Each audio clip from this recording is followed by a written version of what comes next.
나이 들어 거울을 보면 세월이란 게 이렇게 얼굴 위에 조용히 쌓이는 거구나 싶을 때가 많습니다. 얼굴에 새겨진 주름 하나하나마다 남편과 함께한 세월이 담겨 있지요. 남편과 처음 만난 건 제가 22이던 해였습니다. 그땐 세상이 아직 따뜻하고 사람에 대한 믿음이 흔하던 시절이었어요. 남편은 친구의 소개로 만났습니다. 키가 크거나 잘생긴 사람은 아니었지만 이상하게도 눈빛이 참 편안했습니다. 첫 만남 자리에서 그는 어쩐지 거짓이 없는 사람이라는 느낌을 주었어요. 말을 할 때마다 눈을 피하지 않았고 허풍을 떨지도 않았습니다. 그날 저녁 집으로 돌아오면서 문득 생각했지요. 아, 저런 사람이랑 살면 참 든든하겠다. 그 단단한 느낌이 지금까지도 제 기억 속에 선명하게 남아 있습니다. 연애를 시작하고 나서도 그는 달라지지 않았습니다. 데이트를 하면 늘 시간보다 일찍 나왔고 약속을 어긴 적이 단 한 번도 없었습니다. 그 시절엔 그런 게 다 사랑의 증거 같았어요. 비 오는 날 작은 우산 하나를 함께 쓰고 걸을 때도 그는 끝까지 제 어깨를 감싸주곤 했습니다. 그런 남편의 성실함이 저는 참 고마웠습니다. 남편은 연애 시절 내내 제게 솔직했습니다. 나는 가진 게 많지 않아. 대신 거짓말은 못해. 그 말이 이상하게 믿음이 갔습니다. 결혼하고 나서도 그 믿음은 변하지 않았습니다. 남편은 회사에서 묵묵히 일했고 저는 두 아이를 키우며 살림을 꾸렸습니다. 경제적으로 넉넉하지는 않았지만 남편이 있기에 불안하지 않았어요. 새벽마다 출근길에 서 있는 남편의 뒷모습은 저에게 하루의 시작이자 안심의 상징이었습니다. 그는 단 한 번도 회사에 늦은 적이 없었고 한겨울 폭설이 쏟아지던 날에도 늘 같은 버스를 타고 나갔습니다. 오늘도 다녀올게. 그 말 한마디에 그 사람의 하루가 얼마나 성실할지 저는 이미 알고 있었습니다. 남편은 누구에게나 신뢰받는 사람이었습니다. 직장 동료들이 명절마다 찾아와 인사할 정도로요. 형님은 진짜 사람이 다르십니다. 요즘 세상에 그렇게 바른 분 없습니다. 그런 말을 들을 때마다 제 어깨가 절로 올라갔습니다. 남편은 제 자랑이었고 저 역시 그의 곁에 있는 걸 자부심으로 여겼습니다. 세월이 흘러 아이들이 자라고 대학을 가고 각자 결혼을 하고 나서도 우리의 일상은 크게 달라지지 않았습니다. 남편은 여전히 새벽에 일어나 출근했고 저는 아침밥을 차리며 그를 배웅했습니다. 가끔은 이렇게 물었지요. 당신도 이제 좀 쉬어야 하는 거 아니에요? 그럴 때마다 남편은 웃으며 대답했습니다. 아직은 일할 만해. 회사가 나한테 아직 필요하대. 그 말 속엔 늘 뿌듯함이 섞여 있었습니다. 그러다 어느 날 남편의 회사에서 전화를 받았습니다. 사모님, 이번에 부장님께서 정년퇴직을 앞두셨어요. 오랜 근속이라 행사 준비 중입니다. 그 말을 듣는 순간 가슴이 뭉클했습니다. 드디어 남편이 쉰다는구나. 이제 좀 여유를 누릴 수 있겠구나. 그동안 고생만 했던 사람인데 앞으로는 여행도 다니고 손주도 보며 살아야지 하는 생각이 들었어요. 그날 저녁 저는 남편에게 이렇게 말했습니다. 당신, 이제 퇴직하면 뭐 하고 싶어요? 남편은 잠시 생각하다가 고개를 숙였지요. 글쎄, 그냥 쉬고 싶네. 너무 오래 달려온 것 같아. 그 말 속엔 피곤함이 묻어 있었습니다. 저는 그저 이제 좀 편하게 살자는 뜻으로 들었습니다. 그런데 그 무렵부터 남편은 조금씩 달라졌습니다. 늘 규칙적이던 생활이 조금씩 흐트러졌어요. 퇴근 시간이 들쭉날쭉해졌고 저녁 식탁에서도 말이 줄었습니다. 예전에는 하루 동안 있었던 일들을 조곤조곤 이야기하던 사람이었는데 요즘은 그저 밥만 먹고 방으로 들어가곤 했습니다. 저는 처음엔 나이를 먹으면 그런가 보다 했습니다. 하지만 마음 한켠이 이상하게 불편했습니다. 그 불편함을 말로 표현할 수는 없었지만 분명히 있었습니다. 퇴직을 한 달 남겨둔 어느 날 밤 남편은 텔레비전을 보다 말고 갑자기 중얼거렸습니다. 사람이 너무 많으면 숨이 막혀. 저는 고개를 돌려 남편을 바라봤습니다. 그의 얼굴은 피곤을 넘어선 무언가로 어둡게 가라앉아 있었습니다. 당신 무슨 일 있어요? 아니야. 그냥 그래. 그 한마디가 이상하게 마음에 걸렸습니다. 그 이후로 남편은 집에서도 종종 멍하니 창밖을 바라보았습니다. 어디를 보는지 모를 눈빛이었어요. 한 번은 제가 다가가 묻기도 했습니다. 무슨 생각해요? 그냥 그동안 산 게 참 빠르구나 싶어서. 그 말을 듣고 저는 순간 울컥했습니다. 함께 보낸 세월이 주마등처럼 스쳐갔거든요. 결혼식 날, 첫 아이를 낳던 날, 이사하던 날, 남편의 생일마다 준비하던 미역국 냄새까지 모든 게 그렇게 순식간에 지나갔다니 마음 한쪽이 허전했습니다. 그날 밤 저는 혼자 앨범을 꺼내봤습니다. 젊은 시절의 우리 모습이 한 장 한 장 넘길 때마다 웃음이 나왔습니다. 그 사진 속 남편은 늘 제 옆에 있었습니다. 그런데 문득 최근에 우리 사진이 거의 없다는 걸 깨달았습니다. 언제부터였을까요? 같이 찍은 사진이 없다는 사실이 그렇게 낯설게 느껴졌습니다. 그제서야 깨달았지요. 우리가 함께 살고 있었지만 어느새 함께가 아니게 된 시간을. 퇴직식 일주일 전 남편이 말을 꺼냈습니다. 이번 주말에 가족들 좀 모아요. 다 같이 밥 먹고 싶어. 저는 반가웠습니다. 그래요. 아이들한테 연락해 볼게요. 퇴직 전 기념으로 좋죠. 그때까지만 해도 그 자리가 그렇게 무겁게 될 줄 몰랐습니다. 주말이 되자 아들과 딸 부부가 모두 모였습니다. 한정식 집에서 둘러앉아 식사를 하며 이야기를 나눴습니다. 남편은 평소보다 더 말이 없었습니다. 그가 숟가락을 놓을 때쯤 갑자기 고개를 들고 말했습니다. 할 말이 있어. 그때의 분위기를 저는 아직도 생생히 기억합니다. 식당 안의 음악이 잠시 멎은 것 같았고 모두의 시선이 남편에게로 쏠렸습니다. 퇴직하고 나면 혼자 지내보려고 해. 조용한 산속에서. 그 말이 떨어지자 공기가 얼어붙었습니다. 아들은 젓가락을 멈췄고 딸은 놀란 눈으로 아버지를 바라봤습니다. 저는 아무 말도 하지 못했습니다. 그저 남편의 얼굴을 바라봤지요. 그 얼굴에는 후련함과 결심이 묘하게 뒤섞여 있었습니다.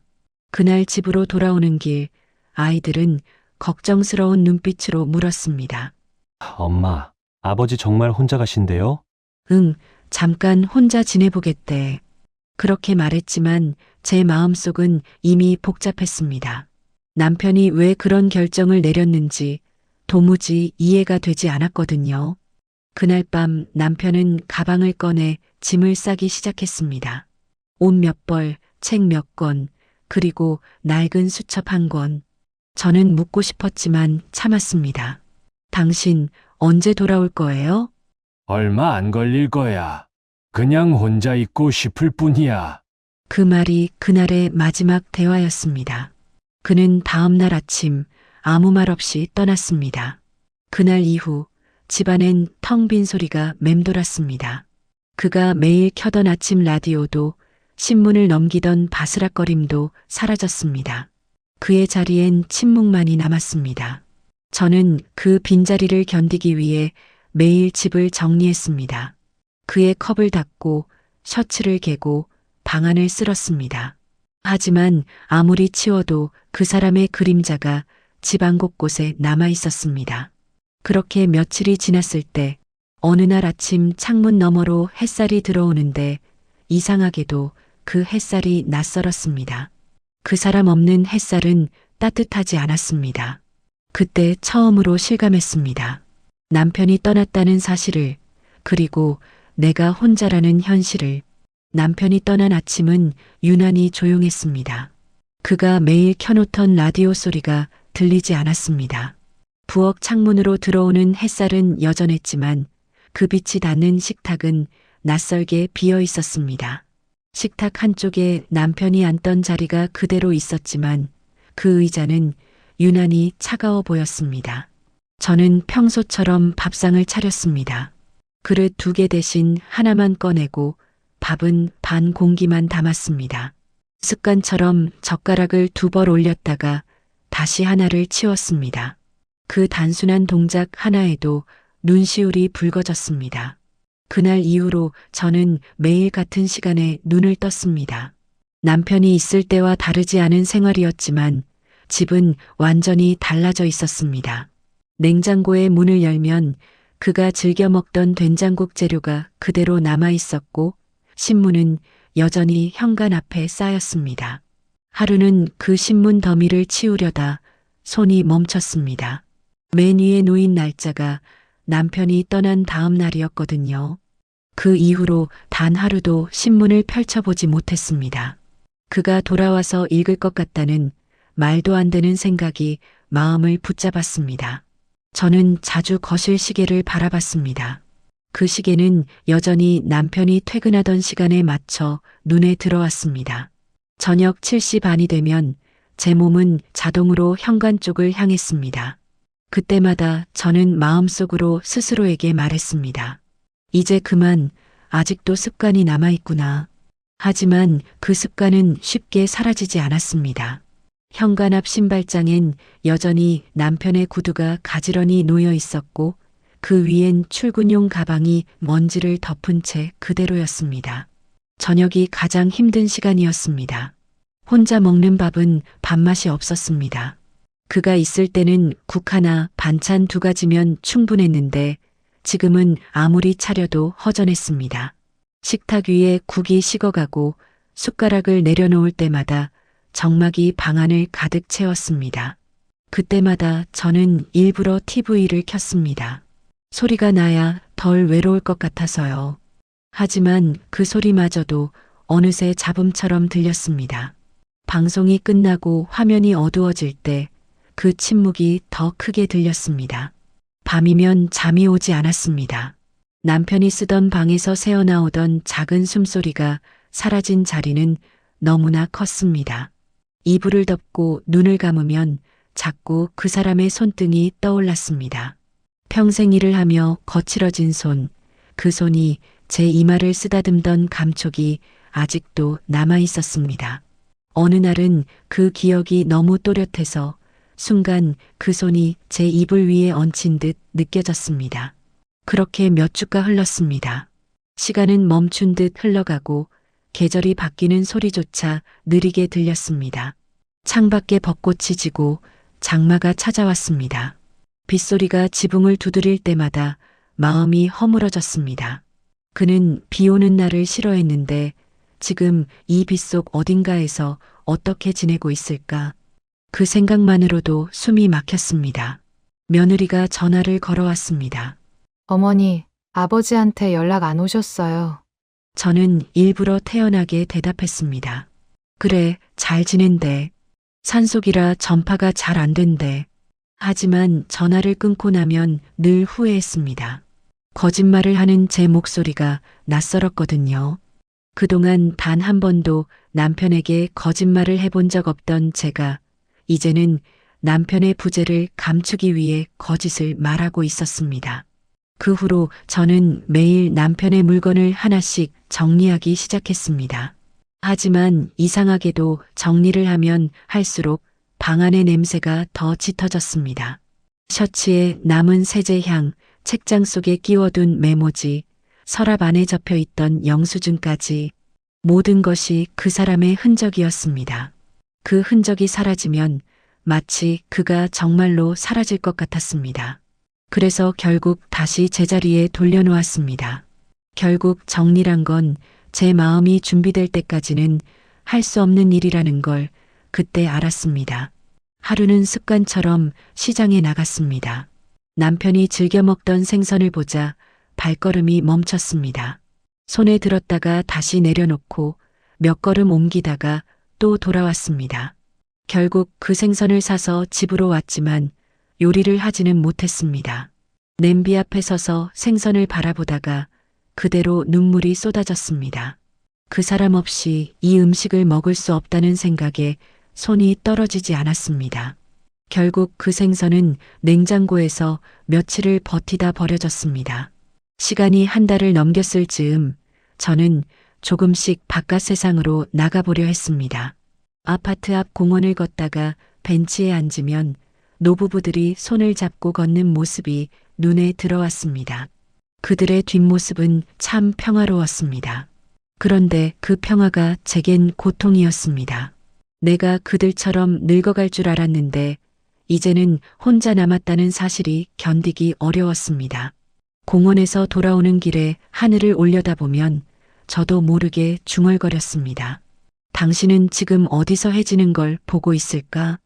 그날 밤 저는 오랜만에 잠이 들었습니다. 꿈속에서 남편이 나왔습니다. 그는 아무 말 없이 웃고 있었습니다. 예전처럼 따뜻한 눈빛이었고 손에는 붕어빵 봉지가 들려 있었습니다. 그 모습을 본 순간 저는 울면서 깼습니다. 눈을 뜨자마자 현실의 공기가 차갑게 밀려왔습니다. 그때 깨달았습니다. 사람이 떠나도 그 사람이 남긴 시간은 쉽게 사라지지 않는다는 걸. 이제 남편이 떠난 지 3달이 되어 갑니다. 시간은 흐르고 있지만 제 하루는 여전히 그가 있던 자리에서 맴돕니다. 아침마다 식탁에 앉아 커피를 내리고 창밖을 바라봅니다. 그 창문 너머의 햇살이 언젠가 그와 함께 보던 빛과 같아서 오늘도 저는 그 자리에 앉아 있습니다. 마치 그가 돌아올까봐 혹은 다시는 돌아오지 않을까봐 두려운 마음으로요. 남편이 떠난 지 넉 달이 되던 날이었습니다. 그날은 유난히 바람이 거셌습니다. 거실 창문이 덜컹거리고 커튼이 천천히 흔들릴 때마다 마음 한켠이 허전했습니다. 저녁을 준비하다 말고 문득 전화기를 들었습니다. 그동안은 남편에게 전화를 걸어본 적이 없었습니다. 굳이 방해하고 싶지 않았고 언젠가는 연락이 오겠지 생각했거든요. 그런데 그날은 이상하게 손이 먼저 움직였습니다. 번호를 누르는 동안 손끝이 떨렸습니다. 2번의 신호음이 지나고 익숙한 목소리가 들렸습니다. 여보, 그 한마디에 가슴이 무너졌습니다. 그동안 꾹 참아온 눈물이 터져 나왔습니다. 하지만 저는 울음을 삼켰습니다. 그저 조용히 숨을 고르고 말했습니다. 잘 지내요? 남편은 잠시 말을 멈추더니 짧게 대답했습니다. 응, 괜찮아. 그 말이 다였습니다. 더 묻고 싶은 말이 수없이 떠올랐지만 그 한마디면 충분했습니다. 그가 살아있고 어디선가 숨쉬고 있다는 사실이 그날은 전부였습니다. 전화를 끊고 나서 한참 동안 자리에 앉아 있었습니다. 집안은 여전히 조용했지만 그 조용함 속에 조금의 온기가 돌아왔습니다. 그날 밤 저는 오랜만에 푹 잠이 들었습니다. 꿈속에서도 남편은 말없이 서 있었습니다. 멀리서 산 안개 속에서 제 쪽을 바라보고 있었지요. 그 모습이 이상하게 또렷했습니다. 며칠 뒤 남편에게서 문자가 왔습니다. 괜찮으면 한번 와요. 그 짧은 문장을 보는 순간 심장이 빠르게 뛰었습니다. 저는 곧장 가방을 챙겼습니다. 별다른 준비는 하지 않았습니다. 그저 그가 있는 곳을 확인하고 싶었습니다. 정말로 혼자 있는지, 정말로 잘 지내는지. 기차를 타고 버스를 2번 갈아타고 마지막엔 택시를 타야 했습니다. 택시 기사님이 물었습니다. 산장까지요? 거기 요즘 사람 거의 안 가요. 그 말이 조금 마음에 걸렸지만 저는 고개를 끄덕였습니다. 창밖으로 스쳐가는 풍경은 점점 푸르고 깊어졌습니다. 도시의 소음은 사라지고 산의 냄새가 차창으로 들어왔습니다. 차가 멈춘 곳은 좁은 비포장도로의 끝이었습니다. 그 아래엔 아무것도 없었습니다. 그 길 끝으로 좁은 산길이 이어졌습니다. 저는 천천히 그 길을 걸었습니다. 나뭇잎이 바람에 스치며 내는 소리 외에는 아무것도 들리지 않았습니다. 발 아래에서 흙이 바스락거렸습니다. 그 소리가 묘하게 사람의 숨소리처럼 느껴졌습니다. 한참을 오르자 낡은 통나무집 하나가 나타났습니다.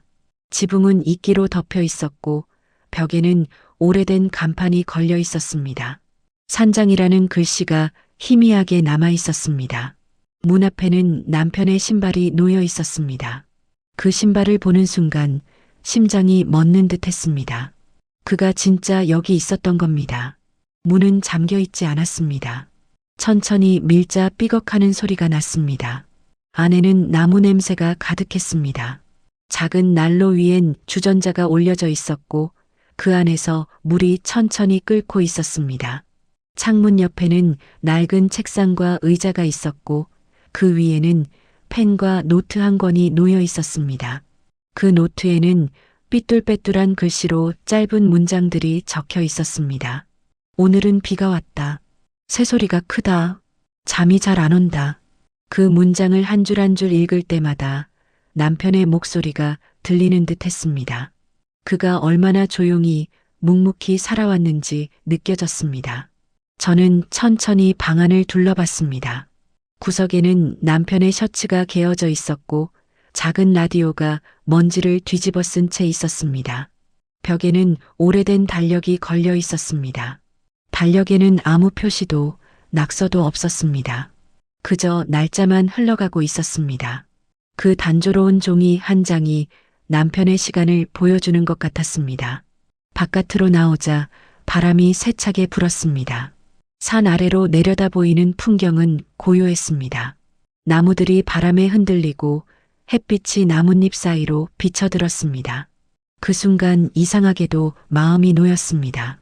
그가 도망친 게 아니라 정말로 잠시 쉬고 있었구나. 그가 왜 이곳을 택했는지 이제야 이해할 수 있을 것 같았습니다.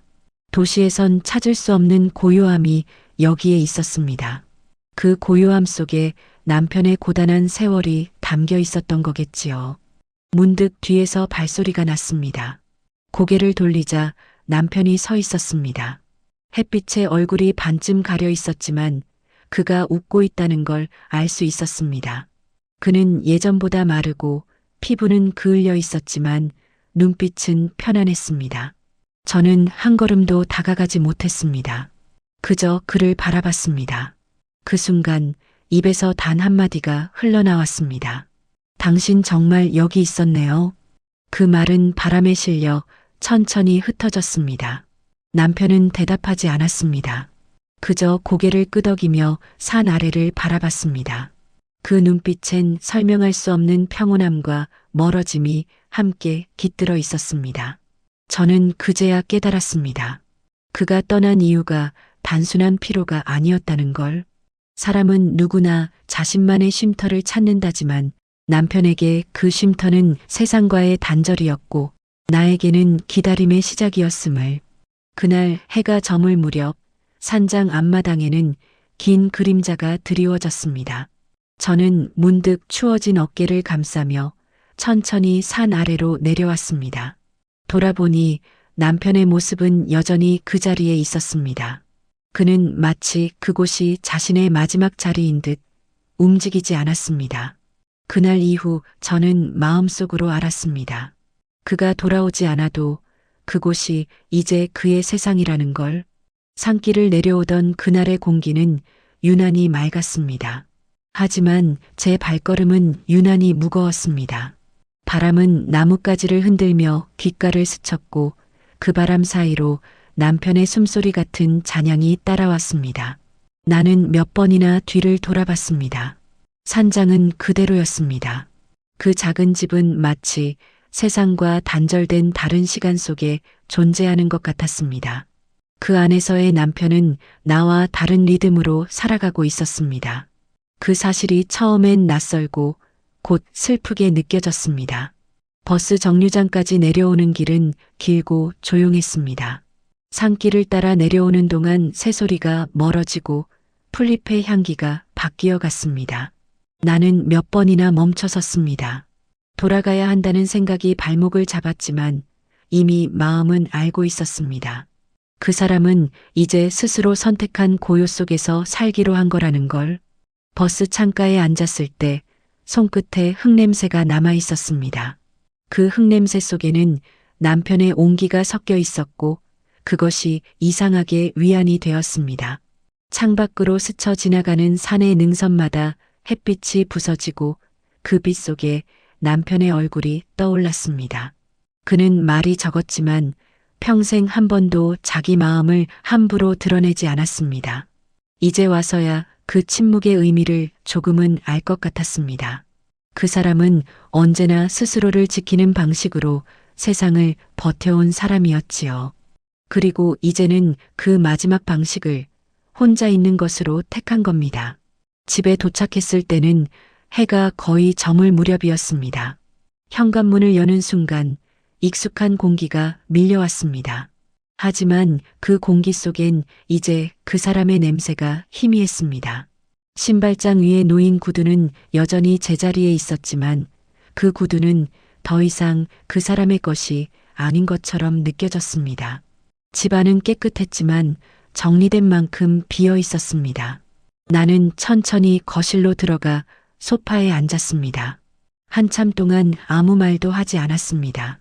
테이블 위에는 며칠 전 떠나기 전 마시던 커피잔이 놓여 있었습니다.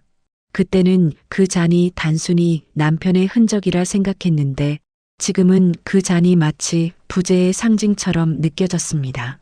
그 사람은 이제 돌아오지 않을 수도 있겠구나. 이제는 정말 그를 붙잡을 수 없겠구나. 그 생각이 스며들며 가슴이 조용히 저려왔습니다. 저녁이 되어 불을 켰습니다. 형광등 불빛이 낯설게 느껴졌습니다. 남편이 있을 때는 그 빛 아래서 늘 식탁에 앉아 이야기를 나누었는데 이제 그 자리는 그림자만 앉아 있었습니다. 나는 조용히 창문을 열었습니다. 멀리서 여름벌레 소리가 들려왔습니다. 그 소리는 마치 산에서 들었던 소리와 닮아 있었습니다. 남편의 세상과 내 세상이 그 소리 하나로 이어져 있는 듯 했지요. 그날 밤 나는 남편의 방 문을 열었습니다. 책상 위에는 오래된 시계가 있었고 초침이 일정한 속도로 움직이고 있었습니다. 그 소리를 듣다 보니 마음이 조금 가라앉았습니다. 세상은 멈추지 않고 돌아가고 있구나.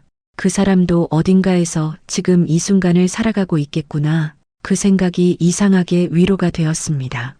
이불을 덮고 누웠을 때 창밖의 달빛이 방 안으로 스며들었습니다. 그 빛이 벽을 따라 천천히 흘러갔습니다. 나는 눈을 감고 속삭였습니다.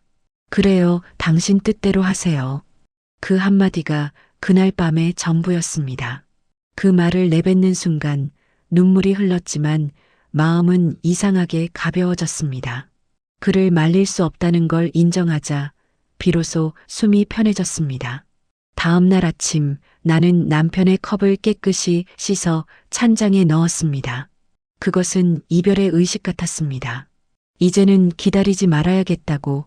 그 사람의 세상은 이제 산속이고 나의 세상은 이 집 아니라는 걸 받아들여야겠다고 그렇게 마음속으로 다짐했습니다. 창문을 열자 바람이 부드럽게 들어왔습니다. 그 바람은 어제 산에서 느꼈던 냄새와 같았습니다. 그 순간 문득 우리가 서로 다른 곳에 있어도 같은 공기를 마시고 있다는 사실이 위로처럼 다가왔습니다. 그날 이후로 나는 매일 아침 남편이 있던 자리에 커피 한 잔을 놓습니다. 누가 마시지 않아도 괜찮습니다. 그 향이 퍼질 때마다 어딘가 산속에서도 같은 냄새가 떠돌 것 같으니까요. 그렇게 하루하루가 흘러갑니다. 이제는 기다림이 아니라 그냥 함께 숨쉬는 시간으로 바뀌었습니다. 남편이 떠난 지 반년이 지나면서 삶은 조금씩 제자리를 찾아가는 듯 했습니다. 아침이면 커피를 내리고 창문을 열어 바람을 맞았습니다. 그 바람 속에는 여전히 산의 냄새가 섞여 있었지만 이제는 그 냄새가 덜 낯설었습니다. 남편이 없는 생활에 조금씩 익숙해지는 자신을 느낄 때마다 마음 한구석이 시리긴 했지만 그래도 사람은 살게 되어 있었습니다. 이웃들과 가벼운 인사를 나누고 시장에 다녀와 냉장고를 정리하고 저녁이면 조용히 라디오를 켰습니다. 라디오에서 흘러나오는 사연들은 하나같이 평범했습니다. 남편과 오랜만에 여행을 다녀왔다. 손주가 초등학교에 들어갔다.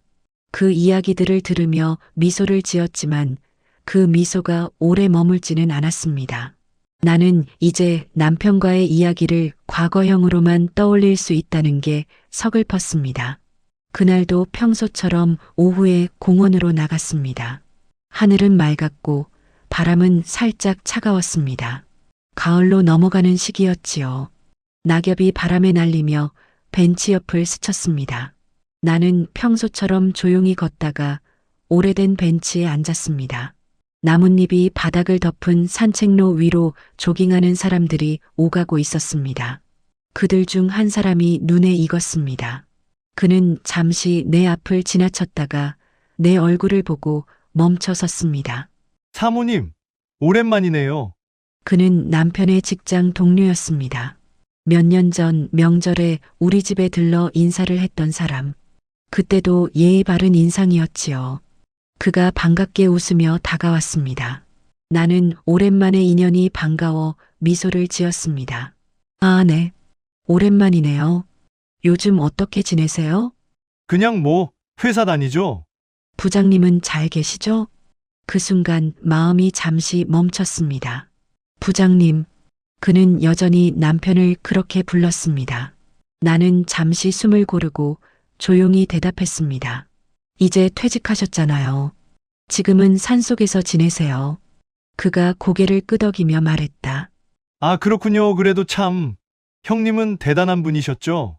그 말이 끝나자 그는 잠시 머뭇거렸습니다. 그의 표정에 어딘가 망설임이 스쳤습니다.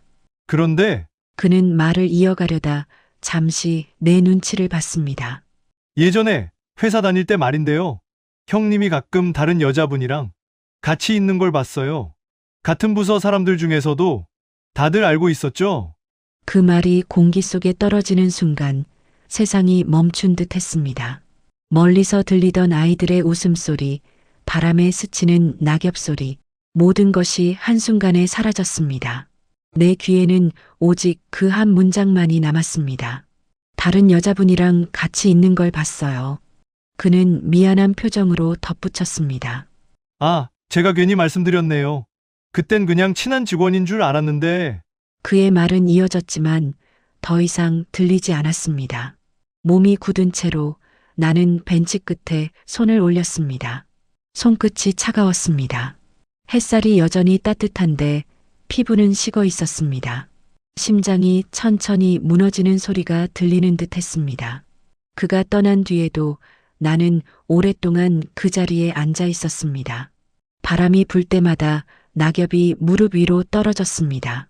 그 낙엽을 치우려 손을 뻗었지만 손끝은 떨렸습니다. 믿었던 세월이 한순간에 무너지는 감각은 말로 표현할 수 없었습니다. 그동안 남편을 믿고 의심조차 하지 않았던 나 자신이 한없이 어리석게 느껴졌습니다. 그날 저녁 집으로 돌아오는 길은 길고 어두웠습니다. 가로등 불빛이 희미하게 흔들렸고 발밑에 그림자가 낯설게 따라왔습니다. 현관문 앞에 서서 한참 동안 열쇠를 돌리지 못했습니다. 문을 열면 그 사람이 없는 집이 또다시 나를 맞이할 것이니까요. 그 집 안에서 이제 무엇을 믿어야 할지 몰랐습니다. 거실 불을 켜자 환한 빛이 퍼졌습니다. 그 빛 속에서 식탁 위에 놓인 커피잔이 보였습니다. 그 커피잔을 바라보다가 갑자기 숨이 막혔습니다. 그 잔을 쥐던 손, 그 손이 지금은 누구의 손을 잡고 있을까? 그 생각이 머리를 스쳤습니다. 나는 천천히 의자에 앉았습니다. 방 안은 따뜻했지만 마음은 얼음처럼 차가웠습니다. 그 순간 내 입에서 조용히 한마디가 흘러나왔습니다. 그 사람이 그럴 리가 없어요. 그 말은 내 안에서만 맴돌고 공기 속으로 녹아 사라졌습니다. 그러나 그 말이 사라지자마자 마음속 어딘가가 확실히 무너졌습니다. 그날 밤 나는 잠들지 못했습니다. 시계 초침이 움직이는 소리조차 크게 들렸습니다. 그 소리마다 남편의 발자국이 겹쳐 들렸습니다. 그가 집을 나서던 그날의 뒷모습이 머릿속에서 반복되었습니다. 이제는 그 뒷모습 뒤에 내가 알지 못했던 또 다른 그림자가 따라붙는 것처럼 느껴졌습니다. 그날 이후로 마음은 한시도 가만히 있지 못했습니다. 잠을 자도 밥을 먹어도 머릿속은 온통 그 말뿐이었습니다. 형님이 다른 여자랑 같이 있는 걸 봤어요. 그 한 문장이 하루 종일 귓가에서 맴돌았습니다. 누가 한 말이든 어떻게 들었든 그 말이 진실이든 아니든 상관없었습니다. 이미 내 마음속에는 혹시라는 씨앗이 심어졌고 그 씨앗은 빠르게 뿌리를 내리고 있었습니다. 그날 밤 나는 집안을 돌아다녔습니다. 남편의 서랍을 열고 책장을 뒤지고 옷장 안을 살폈습니다. 손끝으로 옷감이 스치는 감촉이 낯설었습니다. 이 모든 물건이 갑자기 다른 사람의 것처럼 느껴졌습니다. 정리정돈이 잘 되어 있는 남편의 공간이 오히려 불안했습니다. 무엇 하나 흐트러져 있지 않은 그 질서가 마치 나에게 숨길 것이 있다는 신호처럼 보였기 때문입니다. 서랍 속에서 오래된 수첩 하나가 나왔습니다. 남편이 늘 메모하던 검은색 작은 수첩. 나는 조심스럽게 펼쳤습니다. 안에는 날짜와 간단한 문장들이 적혀 있었습니다. 회의, 출장, 보고서, 단조로운 기록들이었지만 그 사이에 몇몇 낯선 장소 이름이 눈에 들어왔습니다. 목련다방, 청암식당, 그곳들이 회사 근처인지 다른 지역인지 알 수 없었습니다. 하지만 그 이름들만으로도 가슴이 두근거렸습니다. 나는 손끝으로 글자를 더듬으며 생각했습니다. 혹시 그가 말한 출장이 진짜 출장만은 아니었을까? 시계를 보니 새벽 2시가 넘었습니다. 불 꺼진 거실에 앉아 수첩을 무릎 위에 올려두었습니다. 방 안의 어둠은 짙고 시계 초침 소리가 유난히 크게 들렸습니다. 그 소리마다 가슴이 철렁 내려앉았습니다. 그가 산에 간 게 아니라 다른 어딘가로 간 것은 아닐까? 그 생각이 머릿속을 맴돌 때마다 심장이 조여들었습니다. 그 다음 날 나는 결국 아이들에게 전화를 걸었습니다. 그날 공원에서 들은 말을 도저히 혼자 삼킬 수 없었기 때문입니다. 오전 햇살이 들어오던 부엌 창가에서 나는 전화를 붙들고 서 있었습니다. 먼저 딸에게 전화를 걸었습니다. 딸의 목소리는 평소처럼 밝았습니다. 엄마, 무슨 일 있어요? 나는 잠시 머뭇거리다가 조용히 물었습니다. 너 아버지가 회사 다닐 때 혹시 다른 여자랑 같이 있는 거 본 적 있니? 잠시 정적이 흘렀습니다. 딸의 숨소리가 조금 흔들렸습니다. 엄마, 무슨 소리예요? 그런 일 없었어요. 아버지가 그럴 분이세요? 그 말에 나는 가슴이 철렁 내려앉았습니다. 하지만 곧이어 또 묻고 싶었습니다. 정말이야? 한 번도? 정말이에요. 그런 일 있으면 제가 몰랐겠어요? 그 말이 끝나자마자 나는 입을 다물었습니다. 대화는 더 이어지지 않았습니다. 전화를 끊고 나서도 손에서 열기가 가시지 않았습니다. 믿어야 할까? 아니면 의심해야 할까? 그 사이에서 마음이 갈라지는 느낌이었습니다. 딸의 말은 진심이었지만 이미 내 안에는 불신이 자라나 있었습니다. 믿음은 한번 금이 가면 다시는 원래대로 돌아가지 않는다는 걸 그때 처음 알았습니다. 그날 저녁엔 아들에게도 전화를 걸었습니다. 퇴근 후라 그런지 피곤한 목소리였습니다. 엄마, 왜요? 나는 같은 질문을 했습니다. 너도 혹시 아버지가 회사 다닐 때 누굴 만나는 거 본 적 있니? 아들은 잠시 웃으며 말했습니다. 엄마, 무슨 생각하세요? 아버지가 그런 분 아닌 거 알잖아요. 그 말에 목이 메었습니다. 아이들의 말이 옳았으면 좋겠다고, 정말 그랬으면 좋겠다고 바랐습니다. 그런데 그 말이 오히려 더 혼란스러웠습니다. 왜냐면 그들이 모른다면 나 혼자만 모르는 또 다른 세상이 있었다는 뜻이니까요. 밤이 되자 나는 부엌불을 끄고 창문 앞에 섰습니다. 유리창에 내 얼굴이 비쳤습니다. 그 얼굴은 낯설었습니다.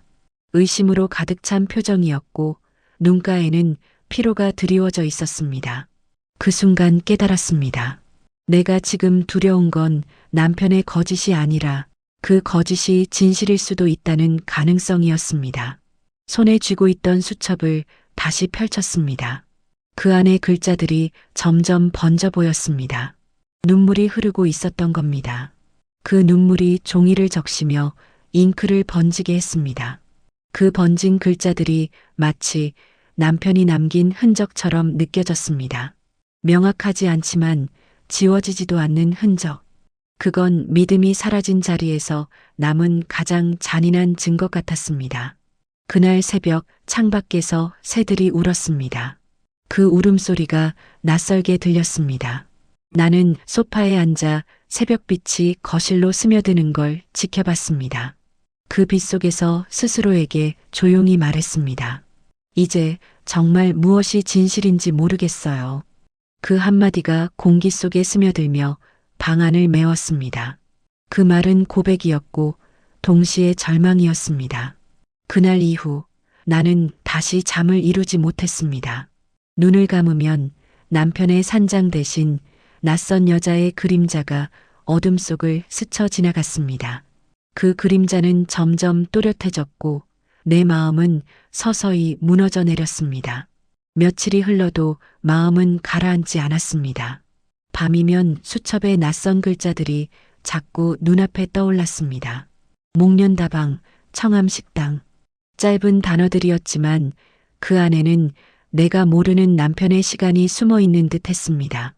그가 언제, 누구와 어떤 이유로 그곳에 있었을까? 그 생각이 머리를 떠나지 않았습니다. 믿고 싶지 않았지만 이제는 믿음이라는 단어 자체가 낯설었습니다. 그날 아침 커튼 사이로 스며든 햇살이 유난히 차갑게 느껴졌습니다. 커피를 끓이면서 손이 떨렸습니다. 컵 안으로 떨어지는 커피의 물줄기가 점점 흔들렸습니다. 그 흔들림이 내 마음 같았습니다. 나는 조용히 주저앉아 식탁 위에 컵을 바라봤습니다.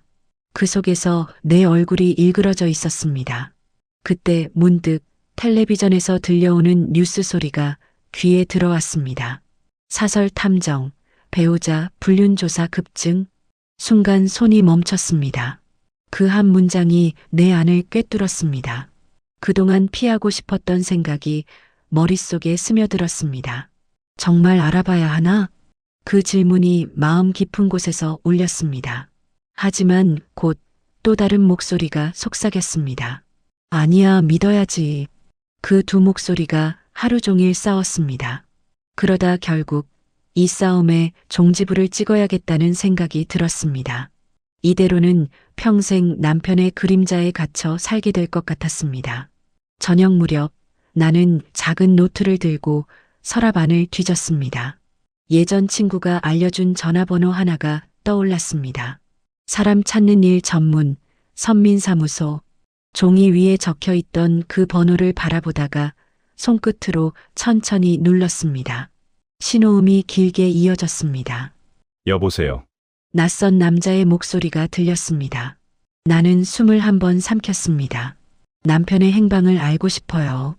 그 한마디가 입 밖으로 나오자 오랫동안 막혀있던 무언가가 터져 나오는 듯 했습니다. 전화를 끊은 뒤 나는 한참 동안 아무 말도 하지 않았습니다. 결국 이 길로 들어서게 되었구나. 그 생각이 들었습니다. 창밖에는 비가 내리고 있었습니다. 빗방울이 유리창에 닿으며 흘러내렸습니다. 그 물길이 마치 내 결심의 무게 같았습니다. 며칠 뒤 탐정 사무실을 찾았습니다. 건물 3층, 오래된 간판이 붙어 있었습니다. 불륜조사센터. 문을 열자 낯선 공기와 종이 냄새가 섞인 공간이 펼쳐졌습니다. 사무실 안에는 남루하지만 단정한 책상이 있었고 그 뒤에 앉은 중년의 남자가 고개를 들었습니다. 무슨 일로 오셨습니까? 그는 내 얼굴을 오래 바라보았습니다. 나는 가방 속에서 남편의 사진을 꺼냈습니다. 젊은 시절 회사에서 찍은 단체 사진 한 장. 그 속에서 남편은 미소 짓고 있었습니다. 이 사람을 찾아주세요. 그가 사진을 받아들며 고개를 끄덕였습니다. 조사 절차와 비용에 대해 설명을 들었지만 머릿속엔 아무것도 들어오지 않았습니다. 그저 한 가지 생각뿐이었습니다. 이제는 진실을 알아야 한다. 누가 나를 뭐라 하든 이 의심의 무게를 견딜 수 없으니까. 사무실을 나설 때 비가 다시 내리고 있었습니다. 우산을 펴지도 않은 채 걷기 시작했습니다. 비는 옷깃을 적시고 머리칼 사이로 흘러내렸습니다. 하지만 그 차가움이 오히려 위로 같았습니다. 이제는 돌아갈 수 없다는 걸 그 차가운 감촉이 알려주고 있었습니다. 집에 돌아와 신문지 위에 젖은 구두를 벗었습니다. 그 구두에서 물이 떨어지며 방바닥에 작은 점들을 남겼습니다. 그 물자국이 천천히 번지면서 마치 시간처럼 느껴졌습니다. 나는 소파에 앉아 두 손을 모았습니다. 탐정이 남편의 행적을 쫓고 있을 이 시간, 나는 다시 기다림의 시간 속으로 들어가게 된 겁니다. 이번엔 사랑의 기다림이 아니라 진실의 기다림으로. 그날 밤 불을 끄고 누워 있는데 마음속에서 목소리가 들렸습니다. 정말 알아도 괜찮겠어요? 그건 내 안의 두려움이 물어보는 소리였습니다. 나는 천천히 눈을 감은 채 대답했습니다. 괜찮아요. 이제는 모르는 게 더 아파요. 그 한마디가 방 안에 울려 퍼지고 다시 조용해졌습니다. 그날 이후로 나는 매일 전화기를 곁에 두고 잠들었습니다. 언제 탐정에게서 연락이 올지 모르니까. 그 기다림은 고통이었지만 그 고통마저도 이제는 내 삶의 일부가 되어버렸습니다. 며칠 동안 아무 연락도 없었습니다. 시간이 흐를수록 불안은 커졌고 마음속은 끝없는 회색 안개 속에 갇혀 있었습니다. 시계 초침이 움직이는 소리가 유난히 거칠게 들렸습니다. 밤이면 눈을 감을 수 없었고 낮이면 창밖만 바라봤습니다. 탐정의 연락이 언제 올지 모른다는 생각에 하루 종일 전화기 곁을 지켰습니다. 그리고 어느 날 오후 전화가 울렸습니다. 탐정이었습니다. 결과가 나왔습니다. 직접 보시는 게 좋겠습니다. 그 짧은 문장이 내 심장을 움켜쥐었습니다. 손에 힘이 빠져 전화기를 떨어뜨릴 뻔했습니다. 사무실로 가는 길은 길고 낯설었습니다. 버스 창가로 스치는 풍경이 눈에 들어오지 않았습니다. 심장은 일정한 박자를 잃었고 머릿속은 비어 있었습니다. 산속이라 했잖아요. 혼자라 했잖아요. 그 문장이 계속 맴돌았습니다. 문을 열자 탐정이 조용히 고개를 숙였습니다. 책상 위에는 두꺼운 봉투 하나가 놓여 있었습니다. 그는 말없이 봉투를 내밀었습니다. 직접 확인하시는 게 좋겠습니다. 그의 목소리는 낮고 조심스러웠습니다. 나는 손끝으로 봉투를 집었습니다. 서류 안에서 종이 냄새와 약한 인화지 냄새가 섞여 나왔습니다. 사진 몇 장이 정갈하게 들어 있었습니다. 나는 그 첫 장을 천천히 꺼냈습니다. 사진 속에는 분명 남편이 있었습니다. 회색 점퍼를 입고 익숙한 걸음으로 길을 걷고 있었습니다. 그의 손에는 다른 여자의 손이 쥐어져 있었습니다. 그 여자는 중년의 차분한 얼굴을 하고 있었고 두 사람은 마치 오래된 연인처럼 자연스러웠습니다. 햇살이 그들의 어깨 위로 부드럽게 내려앉아 있었습니다. 그 평온한 장면이 내게는 가장 잔혹하게 느껴졌습니다. 눈앞이 흔들렸습니다. 숨이 목구멍에서 걸려 올라오지 않았습니다. 손에 들고 있던 사진이 미세하게 떨렸습니다. 그 떨림이 너무 커서 사진이 마치 살아 움직이는 것처럼 보였습니다. 나는 천천히 두 번째, 세 번째 사진을 넘겼습니다. 그들은 식당 앞에서도 작은 공원 벤치에서도 함께 있었습니다. 남편의 얼굴은 내가 알던 얼굴이 아니었습니다. 그는 웃고 있었습니다. 내가 오랫동안 보지 못했던 편안한 웃음이었습니다. 사진 속의 남편은 산속에서 마음을 다스리는 사람이 아니었습니다. 그는 분명 도시의 한복판에서 다른 여자와 함께 살아 숨쉬고 있었습니다. 그 사실이 너무 명확해서 오히려 비현실적으로 느껴졌습니다. 나는 한참 동안 그 사진을 바라봤습니다. 시간이 멈춘 듯했고 공기조차 움직이지 않았습니다. 어디선가 시계 초침 소리가 들렸지만 현실의 소리로는 들리지 않았습니다. 머릿속이 하얘졌고 모든 생각이 끊겼습니다. 그때 내 입에서 아주 작고 떨리는 한마디가 새어나왔습니다. 이 사람 맞아요. 그 한마디가 입 밖으로 나오자 마치 모든 세상이 무너지는 소리가 들렸습니다. 그 말은 인정이었고 동시에 포기였습니다. 탐정은 아무 말도 하지 않았습니다. 그저 고개를 숙인 채 사진을 다시 봉투 안으로 넣었습니다. 나는 손을 들어 얼굴을 가렸습니다. 눈물이 떨어지기 시작했습니다. 처음엔 조용히, 그러다 점점 흐느낌이 되어 방 안을 채웠습니다. 그 울음은 소리가 아니라 긴 숨처럼 길게 이어졌습니다. 사진이 내 손끝에서 미끄러져 바닥에 떨어졌습니다. 사진 속 남편의 얼굴이 바닥 위에서 나를 올려다보고 있었습니다. 그 표정은 이상하게도 평화로웠습니다. 그 평화로움이 오히려 잔인했습니다.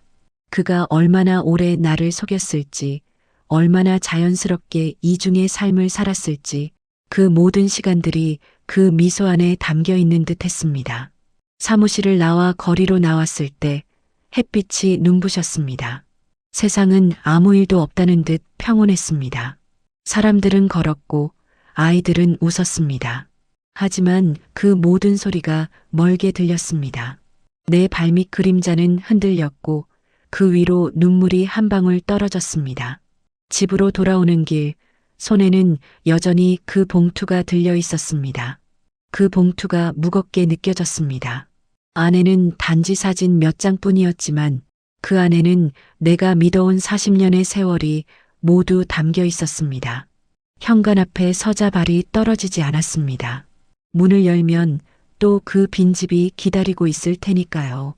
그 빈집 안에서 이 사진들을 어디에 두어야 할지, 어떻게 살아야 할지 알 수 없었습니다. 나는 천천히 현관문에 기대었습니다. 눈을 감자 사진 속 장면이 다시 떠올랐습니다. 햇살 속의 남편, 그 옆에 낯선 여자, 그리고 내 안에서 무언가가 완전히 꺼졌습니다. 그날 밤 집안은 적막했습니다. 테이블 위에 사진 봉투가 놓여 있었고 그 옆엔 식지 않은 커피 한 잔이 있었습니다. 나는 그 앞에 앉아 아무 말 없이 새벽까지 앉아 있었습니다. 눈앞에서 사진들이 천천히 흐려져 갔습니다. 그 흐려진 사진 속에서 나는 한 가지를 분명히 느꼈습니다. 이제 내가 사랑하던 사람은 더 이상 이 세상 어디에도 존재하지 않는다는 걸. 그날 이후 나는 며칠 동안 아무 말도 하지 못했습니다. 식탁 위엔 아직도 사진 봉투가 그대로 놓여 있었고 그 옆에 커피잔은 그대로 식어 있었습니다. 밤마다 눈을 감으면 사진 속 그 장면이 되살아났습니다. 남편의 미소, 그 옆에 낯선 여자, 그 웃음이 내 삶을 송두리째 삼켜버린 듯 했습니다. 눈물은 더 이상 나오지 않았습니다. 대신 머릿속은 차갑게 식었습니다. 그동안 나는 너무도 오래 착한 아내로 살았습니다. 남편이 정직하다고 믿었고, 남편이 옳다고 생각했고, 남편이 떠나도 그 이유를 이해하려 했습니다. 하지만 이제는 알았습니다. 그 정직함 뒤에 얼마나 오랜 거짓이 숨어 있었는지를. 그날 새벽 나는 봉투를 들고 일어섰습니다. 그 안에 담긴 사진 몇 장이 이제 내 인생을 바꿀 증거가 될 것이었습니다. 책상 서랍에서 가족 등본과 인감도장을 꺼냈습니다. 손이 떨리지 않았습니다. 마음은 이미 결심으로 굳어져 있었습니다. 다음 날 변호사 사무실을 찾았습니다. 유리문 안쪽에서 차분한 목소리가 나를 맞이했습니다. 어떤 일로 오셨습니까? 나는 가방에서 사진 봉투를 꺼냈습니다. 그 안의 사진들을 책상 위에 펼쳐놓는 순간 공기가 묵직해졌습니다. 그 여자의 손, 남편의 웃음, 그 거리의 햇살, 모두가 증거가 되었습니다. 변호사는 조용히 사진을 한 장씩 넘기며 물었습니다. 정신적 피해, 보상과 이혼 소송 함께 진행하시겠습니까? 나는 고개를 끄덕였습니다. 그 한 번의 고갯짓이 내 40년의 결혼 생활을 끝내는 신호가 될 줄 알면서도 조금도 망설이지 않았습니다. 이제는 그 어떤 감정도 남아있지 않았습니다. 며칠 뒤 서류가 정리되었고 소송이 접수되었습니다. 법원에서 연락이 왔습니다. 남편은 재판장에 서야 했습니다. 그가 법정에서 내 얼굴을 다시 보게 될 것이라는 생각에 이상하게도 마음은 고요했습니다. 재판 당일 법정의 공기는 무겁고 냉정했습니다. 법복을 입은 판사가 자리에 앉았고 양쪽 변호사들이 서류를 정리했습니다. 남편은 맞은편 자리에 앉아 있었습니다. 몇 달 만에 보는 얼굴이었습니다. 그 얼굴은 낯설었습니다. 내가 알고 있던 사람의 얼굴이 아니었습니다. 그의 눈빛에는 후회와 두려움이 섞여 있었습니다. 하지만 그 눈빛조차도 나를 흔들지 못했습니다. 변호사는 내 대신 모든 말을 했습니다. 나는 조용히 앉아 수십 년의 기억을 머릿속에서 정리했습니다. 그가 퇴근 후 늦게 들어오던 날들, 출장이라고 말하던 밤들, 그가 떠나던 그날의 뒷모습, 모든 것이 하나로 이어졌습니다. 그 모든 시간이 결국 오늘을 만들었다는 걸 실감했습니다. 판결은 길지 않았습니다. 판사는 짧게 서류를 확인하고 판결문을 낭독했습니다. 피고의 불륜행위로 인한 원고의 정신적 피해를 인정하며 남편 명의의 재산 중 절반과 주거용 부동산을 원고에게 귀속함을 명한다. 그 말이 끝나는 순간 법정의 공기가 멈췄습니다. 남편은 고개를 숙였습니다. 그의 어깨가 천천히 떨렸습니다. 판사는 퇴장했고 사람들은 하나둘 자리를 떠났습니다. 하지만 나는 그 자리에서 움직이지 않았습니다. 오직 한 사람만이 나를 바라보고 있었습니다. 남편이었습니다. 그는 내게 다가와 조용히 입을 열었습니다. 입술이 말라 있었고 목소리는 거의 들리지 않았습니다. 미안하다. 정말 미안하다. 그 말은 바닥으로 떨어지는 작은 돌멩이처럼 힘없이 울렸습니다. 나는 잠시 그를 바라봤습니다. 그 얼굴에는 후회가 있었지만 그 후회조차 나에게는 아무 의미가 없었습니다. 시간은 이미 멈췄고 감정은 이미 닳아 없어졌습니다. 그때 나는 아주 조용히 그러나 단단한 목소리로 한마디 했습니다. 그렇게 원하던 혼자 사는 삶, 이제 마음껏 살아보세요. 그 말이 끝나자 남편의 얼굴에서 모든 표정이 사라졌습니다. 그는 아무 말도 하지 못한 채 그대로 고개를 떨궜습니다.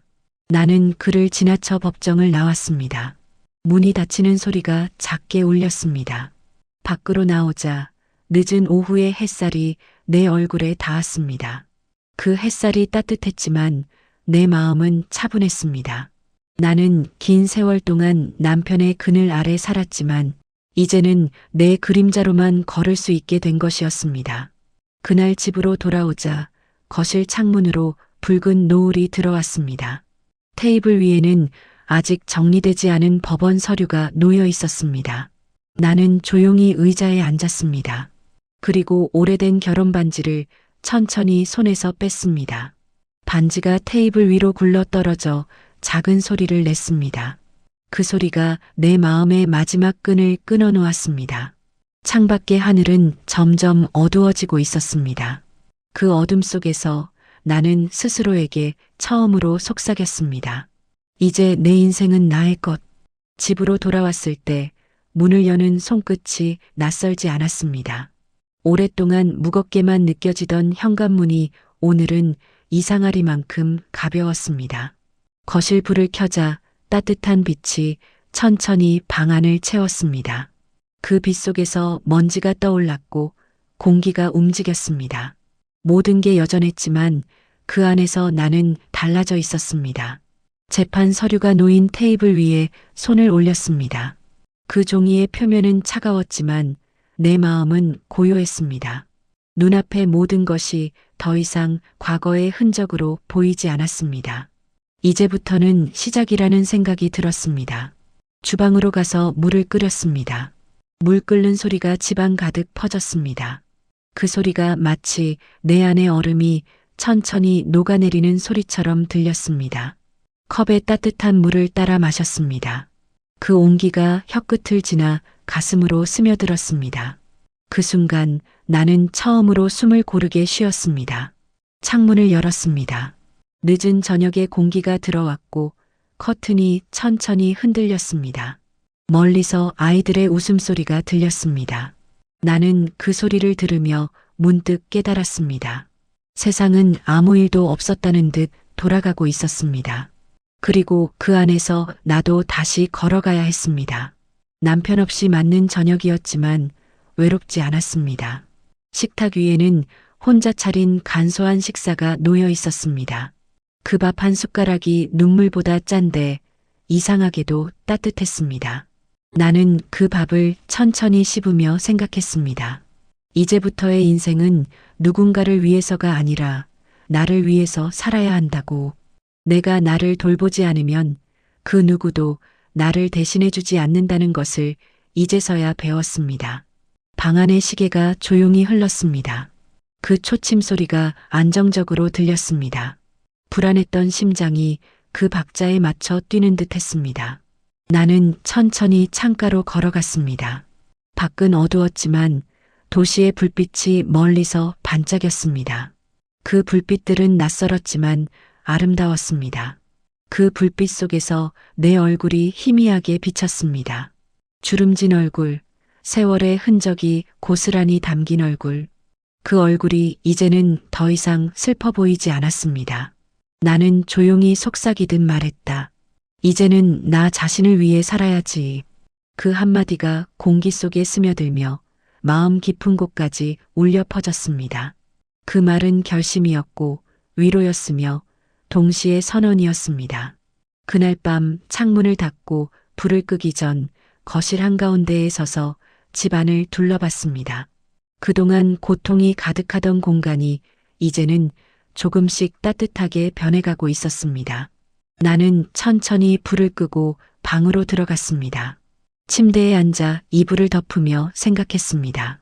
누군가의 아내로, 누군가의 어머니로 살아온 시간도 소중했지만 이제는 나로 살아가는 시간이 필요하다고. 눈을 감자 마음이 조용했습니다. 밖에서는 빗방울이 가늘게 떨어지고 있었습니다. 그 소리가 어쩐지 자장가처럼 들렸습니다. 오랜 세월의 상처가 천천히 봉합되는 소리 같았습니다. 그날 밤 나는 오랜만에 깊이 잠이 들었습니다. 꿈속에서는 남편도 그 여인도 법정도 없었습니다. 오직 푸른 하늘 아래를 혼자 걷는 나만 있었습니다. 바람이 불었고 나는 미소를 지었습니다. 마침내 그 어떤 구속도 없이 내 발로 걸어가는 나 자신이 되어 있었습니다. 이혼 이후의 삶은 놀랍도록 조용했습니다. 매일 같은 시간에 일어나고 차를 마시고 라디오를 켰습니다. 가끔은 시장을 다녀오고 가끔은 도서관에 들렀습니다. 그 모든 시간이 낯설었지만 이상하게 편안했습니다. 누구의 기분을 살필 필요도, 누구의 눈치를 볼 이유도 없었습니다. 내 인생이 처음으로 온전히 내 것이 된 듯 했습니다. 그렇게 몇 달이 흘렀습니다. 어느 날 저녁 큰아들에게서 전화가 왔습니다. 목소리가 잠시 망설이는 듯 했습니다. 엄마, 혹시 아버지 소식 들으셨어요? 그 말이 떨어지는 순간 마음이 조용히 떨렸습니다. 아버지가 그 여자한테도 버림받으셨대요.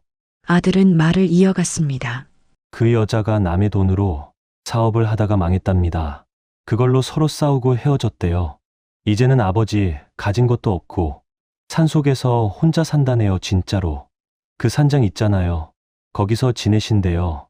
그 말을 들었지만 처음엔 아무 감정도 들지 않았습니다. 그저 오래된 이야기처럼 먼 타인의 소식처럼 느껴졌습니다. 창문 밖을 바라보았습니다. 어둑해진 하늘 아래 가로등이 하나둘 켜지고 있었습니다. 그 불빛 사이로 바람이 지나가며 커튼을 흔들었습니다. 잠시 후 아들은 조심스럽게 물었습니다. 엄마, 괜찮아요? 그 질문에 나는 천천히 숨을 내쉬었습니다. 괜찮다는 말도 화난다는 말도 나오지 않았습니다. 그저 한 가지 생각만이 마음을 스쳤습니다. 사람은 결국 자신이 만든 길 위로 되돌아간다는 것. 전화를 끊은 뒤 나는 식탁에 앉았습니다. 테이블 위에는 찻잔 하나가 놓여 있었습니다. 그 안에 물이 이미 식어 있었습니다. 차갑게 식은 그 물 속에서 내 얼굴이 일그러져 있었습니다. 그 얼굴은 슬픔도 연민도 아니었습니다. 오로지 조용한 체념이었습니다. 남편은 결국 자신이 꿈꾸던 혼자의 삶을 얻었습니다. 하지만 그 삶은 스스로 선택한 고요가 아니라 모든 것을 잃고 남은 침묵이었습니다. 그가 그토록 찾아 헤매던 자유는 결국 고립이었고 그가 지키려 했던 자존은 허무였습니다. 나는 조용히 손을 들어 찻잔을 치웠습니다. 그리고 천천히 중얼렀습니다. 그 사람은 결국 자신이 만든 산으로 돌아갔구나. 그 한마디가 방 안에 울리고 다시 고요가 찾아왔습니다. 그 고요 속에서 마음이 이상하게 편안해졌습니다. 복수도 미련도 이제는 남지 않았습니다. 그저 한 사람의 인생이 그렇게 흘러갔다는 사실만이 남았습니다. 그날 밤 나는 불을 끄지 않고 창가에 오래 앉아 있었습니다. 바람이 불어 창문이 살짝 흔들렸습니다. 멀리서 산의 윤곽이 어둠 속에서 희미하게 드러났습니다. 그 산은 언젠가 남편이 떠나며 말하던 그 산 같았습니다. 언젠가 그 산에서 모든 걸 내려놓고 살고 싶다. 그의 그 말이 떠올랐습니다. 그땐 몰랐습니다. 그 말이 결국 이렇게 슬픈 예언이 될 줄은. 나는 창문을 닫으며 조용히 속삭였습니다. 그래요. 이제라도 편히 사세요. 그 말엔 원망도 연민도 없었습니다. 그저 세월이 흘러 도달한 인간의 한계와 이해가 담겨 있었습니다. 그날 이후로 나는 다시 일상의 시간을 살아갑니다. 아침에는 햇살이 들고 저녁에는 라디오가 울리고 밤이 되면 창문 밖으로 별이 반짝입니다. 그 모든 평범함이 이제는 가장 큰 위로가 되어 있었습니다. 시간은 흘렀습니다. 남편의 소식이 들려온 지도 벌써 몇 계절이 지났습니다. 봄이 오고 꽃이 피고 여름이 지나 또다시 낙엽이 흩날렸습니다. 그 사이 나는 조금씩 나를 되찾았습니다. 이제는 남편의 이름을 떠올려도 마음이 흔들리지 않았습니다. 미움도 연민도 다 지나간 일처럼 느껴졌습니다. 그 사람의 삶은 그 사람의 몫이었고 내 남은 인생은 이제 온전히 내 몫이었습니다. 나는 가끔 혼자 여행을 떠났습니다. 바닷가 근처의 작은 마을, 오래된 찻집, 이름 없는 산길, 그곳에서 마시는 커피 한 잔, 낯선 바람 한 줄기에도 감사할 수 있었습니다. 사람은 이렇게도 다시 시작할 수 있구나. 그 사실이 내게는 기적처럼 느껴졌습니다. 어느 날 저녁, 오래된 앨범을 꺼내봤습니다. 젊은 시절의 내가 그 안에서 웃고 있었습니다. 남편 옆에서 아이들과 함께 웃던 내 얼굴은 세월에 묻혀있던 나를 다시 불러냈습니다. 그 사진을 덮으며 나는 미소를 지었습니다. 그때의 나, 지금의 나 모두가 결국 나였습니다. 사랑했던 시간도 상처받았던 시간도 모두가 나를 이 자리로 데려다준 길이었습니다. 창문을 열자 저녁 바람이 부드럽게 불었습니다. 멀리서 새소리가 들렸고 하늘은 붉게 물들어 있었습니다. 나는 그 풍경 속에 한참을 서 있었습니다. 바람이 내 머리카락을 스치고 지나갔습니다. 그 바람 속에는 어쩐지 오래전 남편의 숨결이 섞여 있는 듯 했습니다. 그러나 그 감촉이 더 이상 아프지 않았습니다. 그저 한 시절이 지나간다는 걸 알려주는 바람이었습니다.